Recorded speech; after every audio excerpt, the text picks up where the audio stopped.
Looking to make some healthier habits this holiday season?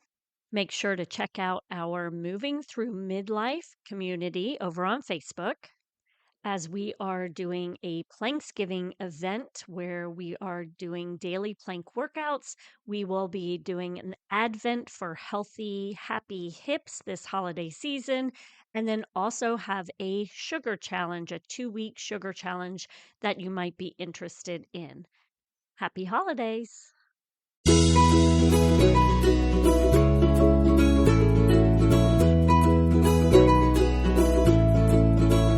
Welcome to Raising Healthy Humans, a podcast created for busy moms, where you can easily find information on health and wellness for your family. Enjoy experts who share tips on how to raise children through each phase of life. Gather current information on nutrition and wellness, and listen to Courtney, a health coach, movement specialist, and founder of FormFit, an active and supportive community where she helps busy moms move more. On Raising Healthy Humans podcast, Courtney shares her personal life experiences, training, knowledge, and conversations with other health and wellness experts so you can raise healthy humans.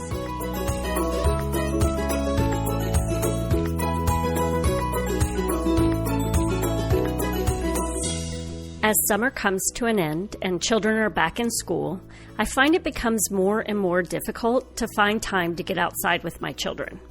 Yet I understand how important it is to spend more time outdoors.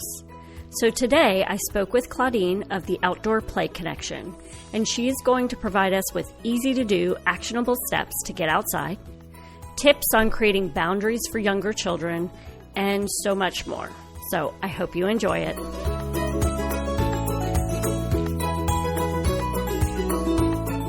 Hello, how are you, Claudine? I am great. Thank you so much for having me. Of course, of course. So tell me, you own Outdoor Play Connection. Yes. And tell me, how did you get started with this? So the Outdoor Play Connection was kind of born because I realized that so many people, moms especially, really wanted to be outdoors, but didn't really know how to get there and needed an invitation. When I moved from New York City to New Jersey, I had to find a whole new community for myself and my kids. And when I realized I just wanted to be outside and meet other people that like the same thing, I just sent an invitation, and I had 30 families show up. It was amazing. And so many of them wanted me to do multiple days and fit it in their schedule. And I was like, I really can't. So I just started showing them how to do what I do. And it just turned into something that I was creating communities kind of all over the world. And I was doing that for a while. I took a few years off because I had to have surgery and a few other things. Life happened. And, when the pandemic hit, I really kind of dug into my roots of how to build community. And, as through the pandemic, I just found ways to keep our communities together, and people reached out to me to help them keep their community together. And that's kind of where I was like, you know what, I have to make this a thing again. So Outdoor Play Connection was kind of born out of me really wanting to help moms know how to build a community, but also foster it long term, because it's so important on our journey as mothers and for our kids. So that's basically where it came from. Okay. So when you are talking about gathering as a community, is there something specific that you're focusing on each time you gather, or is it really just an opportunity to get together at the park or something like that? There's definitely a focus. There's a focus in having some consistency and meeting up regularly, whether it's weekly or monthly, every other week, on the weekends. There is a focus in, hey, we get together and we do this consistently together because we enjoy it. Okay. And that can look in many different ways. Okay. Now with you homeschool, correct? I do. And I've heard about these homeschoolers who do a lot of outdoor, the program is geared towards outdoor learning. Is that something you implement with your children? Yes. I love to be outdoors. Okay. And so we do bring a lot of our learning outside. And I think you can find a balance in what works for you and your family and what that looks like. So I'm very much about, what being outdoors 95% of the time might not be your jam, and that's okay. So I like to help people figure out what does work for you and what feels good. And it might just mean we're going to work on this project, but we're just going to take it to the table outside. Or you can actually have an outdoor curriculum that is utilizing the outdoors in that way. There's so many different ways to utilize the outdoors in your education that it can be overwhelming. So I'm kind of here to help people figure out what works for them and then plug them into what will actually make it fun for them. Okay. So is there a, like, why do you feel that it's important to be outdoors so much? Yes. Well, the list is so long. I mean, Yes, I know. benefits are, I mean, there are so many health benefits between, you know, the air outside, being surrounded by just the color green is proven to, you know, help you, the plants, just how we work with nature, the sunshine, vitamin D. There are no walls outside. So for children, there's just an ability to let the sound out, let the energy out. Everyone feels a little more free. It tends to, you know, keep anxiety down, helps people sleep better. There's so many things. And when you're outside, I think it just brings a different element to whatever you're doing. There is just a sense of being out in the open, and whether you're doing an art project or you're playing games or you're whatever it is, you can just be in this open space that is also just re-energizing you in ways that you don't even have to try to do. It's just happening by being. Yeah. Well, I always find, like, when we think of schooling, any type of schooling, whether it be homeschooling or at a traditional school, it's very structured. And this brings an element of less structure when you, just like you mentioned, I mean, you don't have to be doing anything specific, but just taking your work outside, it changes the feeling, like you mentioned, just on the inside. Yeah, the energy is just completely different. And, you know, I personally run a few groups. I have a group where we do outdoor free play, where it's just whatever the kids come up with. Sometimes we'll just put a table of supplies out and they just create, they paint, they glue, they make things. They've gone into my recycling and have made these amazing armors and had these like battles. It's just fun to watch how their creativity is just sparked. And then we also do structured activities. We have a science day, we have a tennis day, we have a kickball day. So we pull out all the interests from the kids and then we implement that throughout our week. And we also have forest days that we go and we adventure in the forest, and we have projects that we do that we create from materials that the forest has given us. We've made lanterns, you know, so there's so much that you can do, and it can be structured along with also being open, and having those materials out allows the kids to come and go and flow and move when they need to move and come and focus when they want to focus. I love seeing how sometimes a child will sit at that table and just be so focused on what they're doing, and they'll sit there for like an hour, and then all of a sudden they'll just run off and do something completely different. And then come back and like finish it up and be like, look what I made. And I just love seeing how they're able to put that creativity to use in a way that like they need. Like, think about when, as adults, even when we're being creative, we need those breaks too. We get hyper focused, but then we need those breaks. I think this kind of environment allows that. And especially if you're in an open space in the forest, you can work on your project and you can go climb a tree. Right. So there's like that element of being able to kind of feed off of that energy. Yeah. Do you notice anything, like, have parents mentioned to you, like, the behavior of their children changes from being outdoors? Absolutely. Yeah. I see it in my own kids. You know, my kids are almost 4, almost 10, and 12 and a half. So like we have birthdays coming up in the next few weeks. So but yeah, I see it even in my own kids, and I see it just when we get together. I have a group of about 15 kids. Wow. It's just amazing. Like, they're just outside, and the conflict resolution and just the ability to, you know, if I'm frustrated, there is enough space.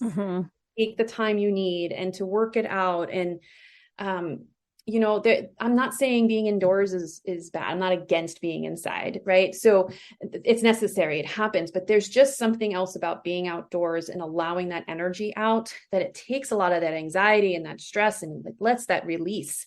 And that's just true for children and adults. And the communities that I build are not only for the children. Right. It's for adults too. Yes. Yeah. Yeah. Um, and I definitely feel it. I love to be outdoors as well. I mean, I think it's natural for us to want to be drawn to outdoors, and Yeah. how much different, like just taking my computer outside or going and reading a book outside, the difference. I don't know what it is. I feel more relaxed Yes. being outdoors with whatever I'm doing. Yeah, and there's a lot of science behind that, and just how nature, how we cohabitate with nature, and Mm-hmm. how just the sounds, right, and the air and the trees and the flowers, and just being in that open space, it does absolutely change things. And that's one of the things I say is when somebody's struggling to get outdoors and to have that extra time outdoors is, well, what can you just literally move from your inside table to an outside table? What can you move from sitting on your couch to sitting on a chair outside, where you're not having to do anything additional to make it happen? You're just moving your location. Okay. So that's like a first step when if you're really struggling, like, how do I get outside? How do I do that? Just move that activity outside. One of my favorite things is on a rainy day or just after it rains, give your kids a big box of chalk. And chalk in water is amazing. So if you're struggling with getting your kids to go outside, I don't know, it's like 160 pieces of chalk. So I have 3 kids. And if it's raining or if it's just after the rain, they can use the chalk in the water, and it kind of makes watercolor with chalks. And they Cool. make water paint. They make chalk paint out of it. They scrape it on like a grater, like what you use to sift sand. Uh-huh. And they make powder, and they add a little water, and then they have paint.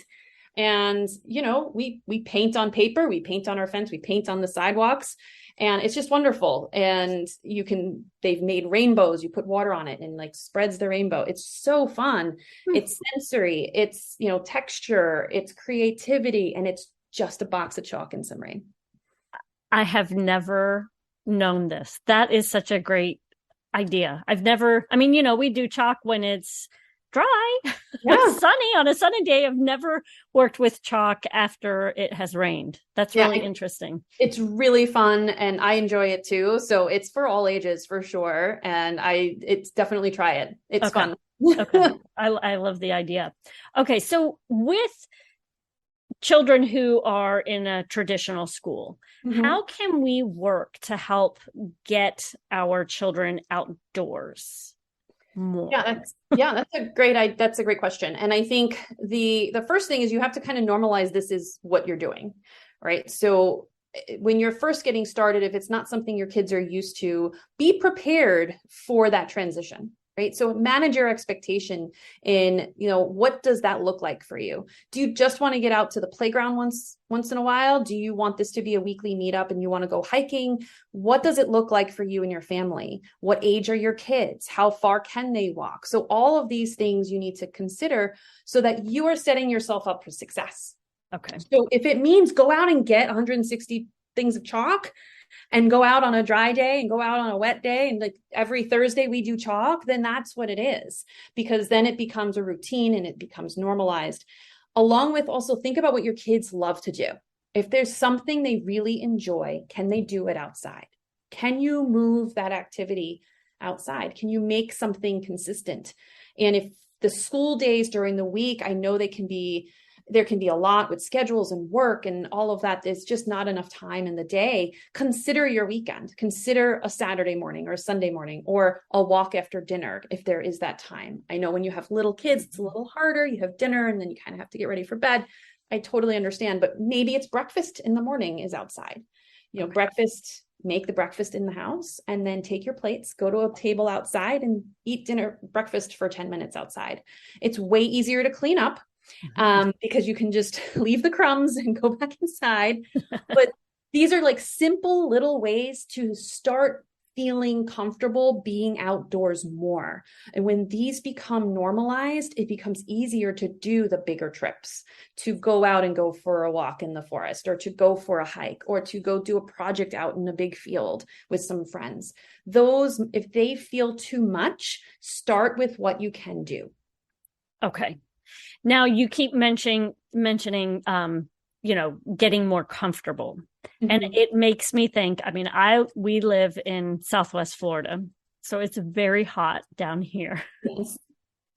So, but no matter where we're at, um, you know, you're dealing with cold elements, you're dealing with rainy elements. What can we do? I mean, is it something I would imagine you don't recommend, like just stay indoors during the elements? Do you let Yeah. us know, like, how can we work through this situation? Yeah, I'm so glad you're asking that because that is all weather play, I think is so important Mm-hmm. because if you're just waiting for that perfect day to get outdoors, you're going to wait for a while because there's always a reason, right? So it's more of how can I manage these elements and what is actually possible. So for us, I mean, it does get hot here. It's been very hot this August.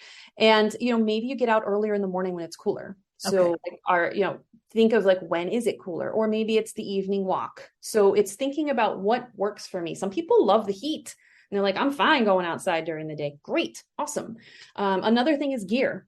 So making sure you have shirts that are breathable, hats to cover, right? A wet cloth can go so far in the heat around your neck or on your head. Mm-hmm. And that's just dealing with the heat, right? So when you come to the cold, when it's cold, it's January, February, we're up in the Northeast. So we're in New Jersey. It does get cold, but our expectation is, hey, we're going to go out for an hour and we're going to play. And then we're going to come in and then have some hot cocoa and do some other activities. And then we'll go out for another hour later in the day. So it's these little bursts that we can do. And that can work for heat or cold and managing that expectation. Now, I'll tell you, often I'm like, we're going to go out for an hour and play in the snow and then come back. And then it's 3 hours later and we've been out in the snow. But that's because we make sure we have the gear. The kids have the right gear to stay warm. I have the right gear to stay warm. Moms, it's important to make sure you are ready for the elements too. So I really do think that it is somewhat individual. Some people cannot stand the heat or the cold, and I understand that, but there are ways to get little bursts of time outdoors, even during that time. If we're looking at different ages, do Mm-hmm. you have like, other than okay, you've already explained like the where to start, just going out for some simple, like read outside or eat dinner outside or things like that. If we want to take it a step further and we really want our children to start to play outside, and like you mentioned, not just playing at a playground, but I love the idea where you said, they're picking up leaves and they're building lanterns from things in the forest, things like that. How can we start to work with our children to get a little bit more into nature, not just outside? Yeah, that's great because that's the goal, right? Is a lot of people are like, I want to start here, but the goal is to be out in nature and to be on hikes and be in the forest and be surrounded by nature in that way. And that's why I kind of start with like, do what makes sense for you to start, because then it becomes easier to do those other things. Right. But one of the things is, do your kids love art? Do they enjoy science or engineering? All of those things you can bring projects into the forest. What does your child have interest in? A lot of kids are totally fine also just going and being and walking and exploring. So having less expectations of like, we're not going to have to do a project, we're not going to have to do anything like that, let's just go and explore, can really help them want to be there. And I've worked with clients where I work with the mom and the child to help them come together in what outdoors looks like for them. Because maybe the child is like, yeah, no, I don't want to go on a hike, mom. And then my mom's like, I just want to go out in nature and share this with you. And that's hard because you want two different things. Right. So I basically work with them and like, okay, let's find a way to bring you together. One way to do this is to allow the child to be the leader. Give them that independence, give them that authority to say, okay, let's look at the map. Where do you want to go? What do you want to explore?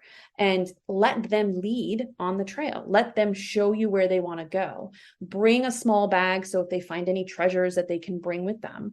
And then you can start saying, okay, we're going to collect things to put in our lantern today. And then you bring those things home and you create your lantern at home, or you can create it in the forest. That's really like timing and what you're willing to do. But allowing them to have this ownership of being outdoors really can help. And with the younger ages, you can't give them too many options. I understand that, but make it exciting and say, we're just going to go and let's see what we're going to see. And having a same location every week, especially for those littles who like that repetition and have that kind of consistency because they know what to expect, is really great. So if you find that location, you go over and over every week or even every month to see what it looks like the next time you show up. It's exciting in itself because nature's always changing. Right. Even if, in Florida, I'm sure things still change. It's, not the same temperature all year round. It changes a little. Yes. There might be a different home for an animal somewhere. A tree may have fallen. The plants might have grown differently. There's always something that's changing. Nature is always bringing that for us. We don't have to do much to create that difference in their experience and giving them that ownership, even when they're young. Like the toddlers, my 3-year-old, he'll lead you right down the path where he wants to go. And then as parents and as adults, as caregivers, we get to see through their eyes what they experience. There are so many things that I have experienced because my children have shown it to me that I would have missed. Because let's just be realistic. We are in the forest and we're trying our darndest to not think about the to-do list to do at home, right? So we have to let go of all of that and try and be present with our kids. So if we say that in our expectation and say that in our intention, I'm just going to take this hour and I'm going to be here with my kids and follow them. It takes all the pressure off of you. You don't have to provide anything. You're providing them the space to show you. And it can be that simple. Okay. Well, and as you're saying that, I'm thinking of like when my children were little, and because they were smaller, they saw things more than I saw. Like, the little bug on the ground, they would run up and, Mom, look at this, that type of thing. So they're seeing things differently because it's a different perspective for them. Absolutely. Yeah. And as they get older, it changes. Right. So they start to see things differently. They get taller. Their mind is changing and how they process things. So yeah, it's so fun. I've loved, like, over the years, just seeing how my kids take it all in as they grow. Okay. All right. So I've got 2 thoughts going right here. The Sure. first question I have is still sticking with the little ones. How do you, and this would be more for that parent who's very hesitant to allow their child the freedom to just kind of go. How do you create safe boundaries, but allow opportunities to explore? Do you have any recommendations of how to go about that? Yeah, I think it's really important to, number one, find a place that can be safe for them. It's kind of called that yes zone, right? Where when I've scouted out locations for our groups, when my kids were younger, and still now, I still have a 3-year-old. So, which adds another layer of me trying to find places for both ages. But I have put my kids in the carrier and we go for a hike and I check it out and say, okay, they're not going to walk as far as we're going to walk when they're that little, but what does this entryway look like? Is there water? Are you comfortable with water play? If there is water, is it shallow? If there is, kind of cliffs, you don't want to go on a trail where you have to keep pulling them away from the side. Just don't go there because it's not going to be fun. Find a place that works for where they are developmentally and make it appropriate. So we have a favorite spot that's great for our littles because it's a very short walk into a big field. So the walk is through the forest and then it opens up to this big green field. And it's so open that it allows the little ones to run and go and test their limits as to how far they want to be independent and come back. But it also allows mom to see you and not feel like, okay, your kid is all the way over there and I can't see you. So I understand those are hesitations. And then I would challenge you to also check where those fears are coming from. Because if you are in a safe space, if you're in a place where they can be okay, and you're aware of your surroundings, where I know for us, we deal with a lot of poison ivy and ticks. And I know there's very interesting frogs down in Florida by you guys. So knowing these elements and knowing what you're dealing with and finding a space that you feel okay with your kid exploring is the first step. But then also check in with, what is your fear? What are you worried about in that, letting them have that space? And how can you help support yourself in saying, this is going to be okay? And allowing yourself to slowly realize that it will be. and giving them that ability to kind of explore a little bit more. Okay. And there was another thought that it's going to come back to me. Oh, I have a call system that we utilize for safety also. And this really, it's amazing because it doesn't only work in the forest, it works everywhere. But we have a call system where it's a very loud call that I do, and it's either a 1 call, a 2 call, or 3. So it's a very loud sound that I produce outside. And 1 means respond back, because then I want to know where you are. And this is great when your kids are kind of exploring a little bit further than your vision, or if you're allowing the big kids to kind of go ahead while you're staying back with the toddlers. It's kind of how I balance my age difference. 1 call, they will call back to me and I know where they are. Okay. 2 call means come back, no questions, right? They do a 2 call back, so I know they heard me and they return, no questions asked. And this is because either they took a wrong turn, it's time to head out, whatever that reason is, they come back. This is great when you're kind of like at home too, and you need them to come in for dinner, or I've used it in stores. I've used it in many places. That works really well, as long as you don't overuse it. Okay. A 3 call is emergency, come with help. So this has never been used for us, but we have it so that we have that security of like, if something happens and we need you to come, they do a 3 call. It usually means like we need medical attention. Okay. No, so yeah, that gives us kind of a set of kind of security of like, we can communicate, because you can't always use cell phones in the forest, you lose service. And honestly, not all kids have devices. Right. So this is a system that works no matter what. You just need your voice. Right. And I think it's really important to be able to be self-sufficient in that way, so that you're not relying on something that might not work. Right. That's great. With, you had mentioned like trying to figure things out for your older children and your younger child. Is there a way to kind of allow the opportunity for, I'll give you a specific thing that I'm thinking of. When we like to go up to the mountains, and my husband and my older son would love to climb rocks and, explore, which has me just like, don't do that. Like I'm terrified. But the younger children want to get involved as well. Do you have any recommendations on like how to safely do that? Because, the big kids, they're going to do what they want to do and what they feel is safe. But the younger children want to emulate the older children, but may not be a safety thing. Yeah, or maybe it's just all mom.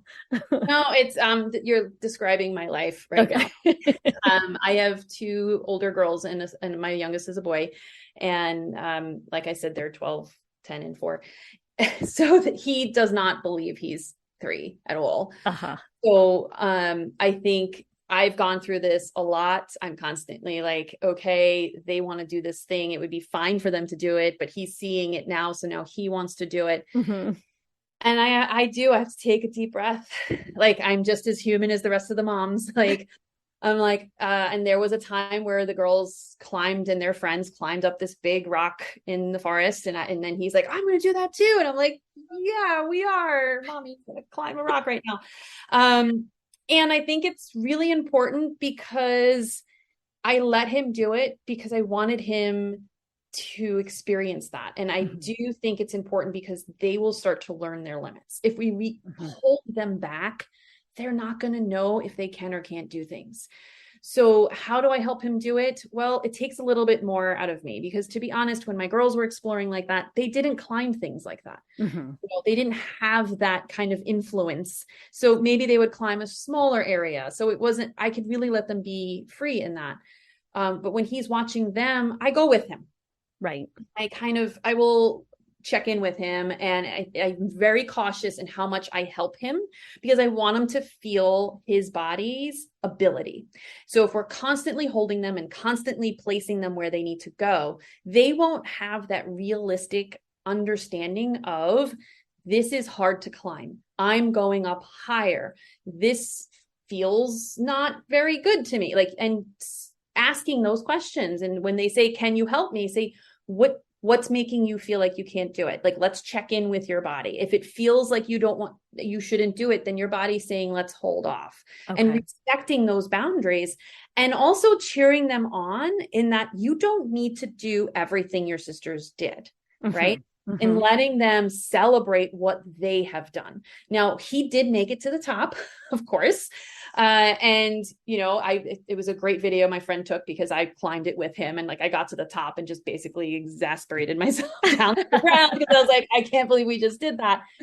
So he's a bit fearless. So we've been working on him understanding like what feels good for him in that sense, because he will climb and then just think someone's going to catch him. So I'm very cautious on like verbalizing that to him, because he is having a different experience. And I don't think it's bad. Right. I don't think it's a negative experience at all. I think it's just very different. And as moms, I know, like for me, it's been an adjustment, because he is literally growing up in a very different environment than his sisters did. It can't be the same. Right. So when you have multiple kids like that, it's important to remember that you're not redoing the childhood of the older siblings. Like, this is his childhood, where he has two older sisters. And this is where multi-age groups come in, and why I think they're so wonderful, because it does allow the older children to have a leadership role and be mentors to the little kids. And the little kids get to look up to somebody other than mom that they might relate to a lot more. My girls grew up in multi-age groups and had these older teenage or preteen kids in their groups. And now they are those kids. Now they are those preteen kids that with the younger kids. So they're now experiencing the leadership aspect of it, when in the past they looked up to the mentors of the other kids.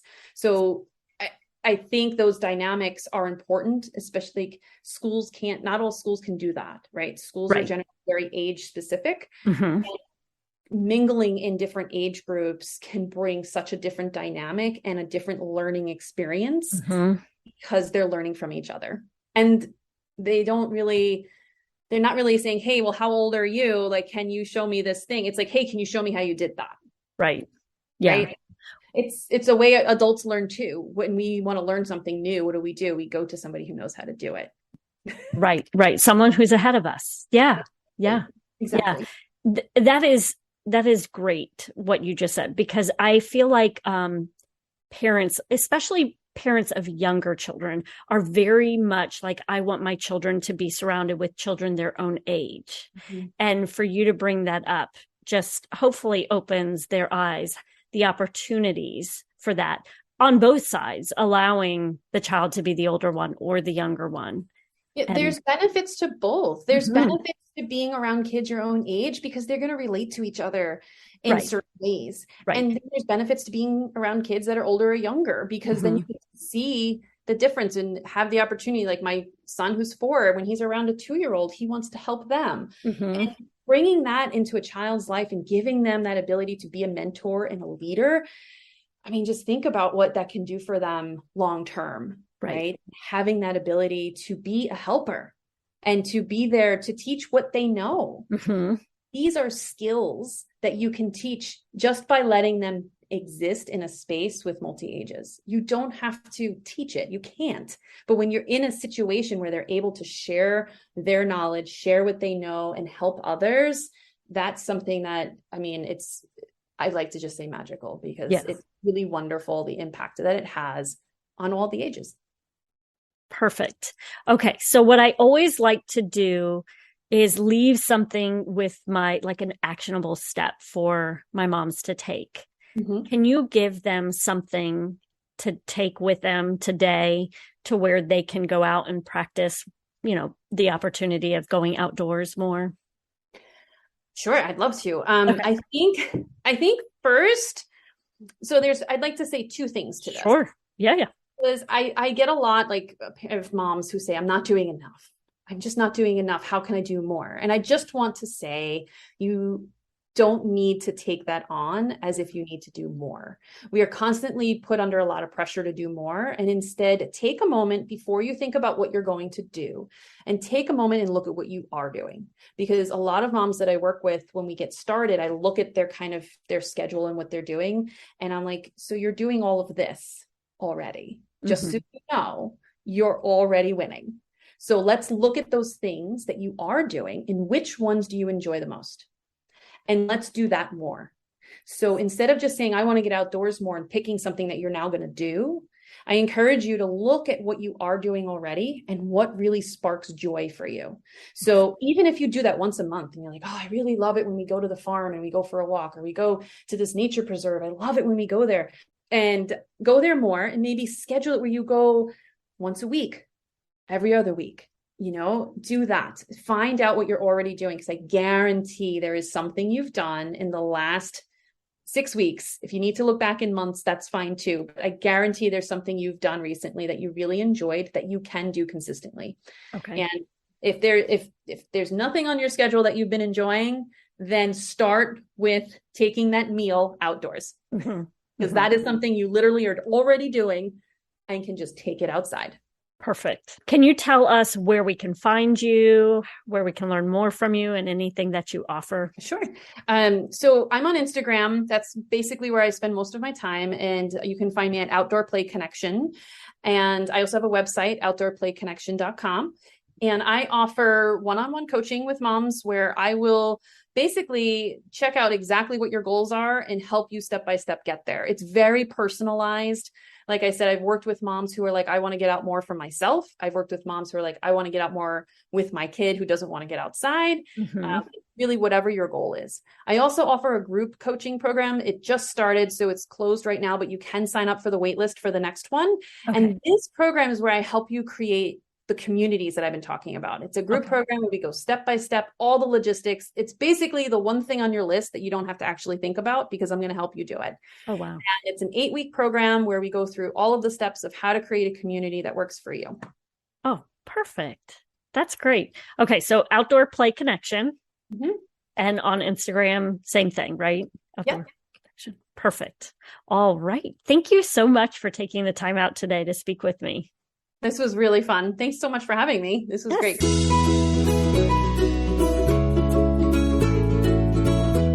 Thank you for taking time out of your day to listen to our podcast. I hope you found this information valuable and hope that you can immediately use some of the information that was provided. Make sure to check out the show notes for all of the links that we discussed today. As a mom myself, I understand that at times you can feel alone and are looking for a sense of community. It is my goal to help bring moms together to find each other, to help support one another, and also help raise healthy humans. That is why I've created a Facebook group. It is free for you to join, and you can go to Moms Raising Healthy Humans. I also have upgraded our membership portal for you if you are interested. I now have 3 tiers because I want to make sure that everybody is moving more no matter where you are. So the first one, if you happen to like our weekly movement snacks, you're going to want to join our first tier. It's $5 a month, and you will have a daily movement exercise that you can do. If you want to move even more, you might want to try one of our other memberships where we go even deeper, and you can join us for live Zoom classes. Remember, it is my goal to help bring moms together in a healthy and supportive community, and I feel like that's what I'm doing with the FormFit community. So head to FormFit, FormFit online.com to see our new website and to learn more.